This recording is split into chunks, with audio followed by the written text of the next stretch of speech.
Buongiorno a tutti e bentornati a Liberamente, variazioni e scorribande qui su Radio Libertà.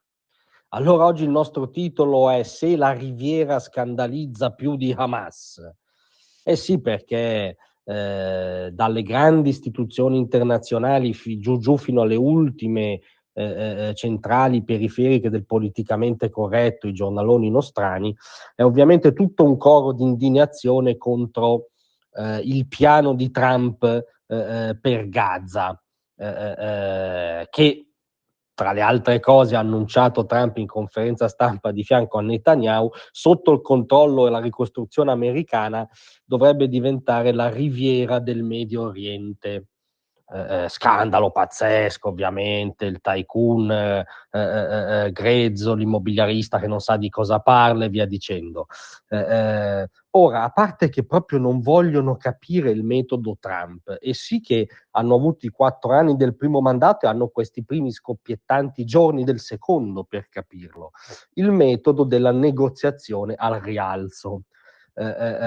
Trump condensa sempre il suo obiettivo in una provocazione per stanare l'interlocutore e o l'avversario. Sotto la provocazione è evidente che c'è un piano, può piacere o no, ma non puoi fare la caricatura del Presidente degli Stati Uniti.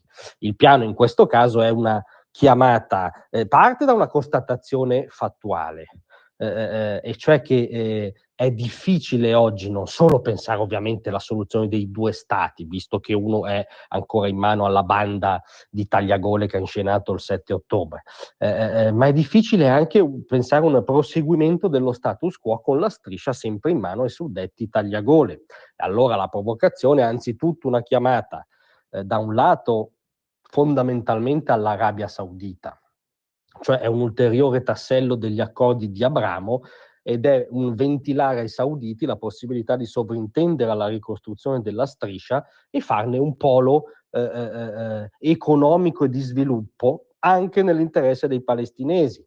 Dall'altro una chiamata a potenze regionali come Egitto e Giordania, sulla carta e nella retorica sostenitrici e potenze protettrici dei palestinesi, Trump dice, potreste prenderne una quota e sicuramente vivrebbero meglio lì che nell'attuale striscia. Quindi insomma c'è un piano di complessiva ridisegnazione di quell'area del Medio Oriente dietro la provocazione di Trump, come sempre. Ma tralasciamo un attimo questo, possiamo decidere, non è la posizione di chi vi parla, ma uno può legittimamente dire che è tutto un piano sconclusionato, impresentabile. Però vi rendete conto che l'immagine provocatoria per aprire il tavolo della riviera del Medio Oriente scandalizza più le nostre anime belle della striscia in mano ad Hamas. Cioè, cos'è Hamas? Hamas è un movimento terrorista islamista che ha nel proprio statuto la cancellazione dello Stato degli ebrei, cioè agisce con un obiettivo da soluzione finale, diremmo. Non a caso nelle adunate di Hamas si vede il saluto nazista, ma questa cosa non ha mai turbato le anime belle, molto turbate dal braccio teso di Musk, ma il saluto nazista praticato alle adunate di Hamas non li ha mai turbati. Hamas è un'entità totalitaria che opprime i palestinesi, tra le altre cose lancia gli omosessuali dai tetti, opprime le donne, imprigiona e tortura i dissidenti. È una banda terrorista che poco più di un anno fa è entrata nelle case di civili israeliani, ha sgozzato bambini nelle culle, ha seviziato donne, ha sparato a tutto quello che si muoveva.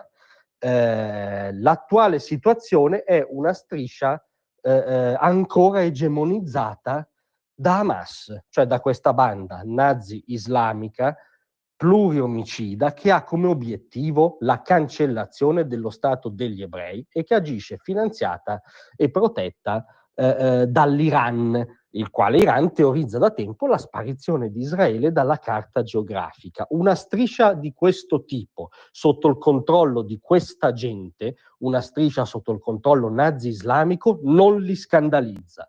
La riviera del Medio Oriente li scandalizza. Capite che ormai c'è è saltato qualunque canone morale minimo, ci viene venduta ogni giorno la follia come normalità. Per costoro la riviera, probabilmente coordinata coi sauditi, no, la striscia incubatrice di odio in mano alle belve di Hamas, sì. Mi spiace, ma sono sbagliati loro, sono loro che hanno dei canoni sbagliati. Ci rifiutiamo di accettare che la follia omicida e antisemita venga presentata come normalità. Grazie a tutti, vi aspetto stasera alle 18.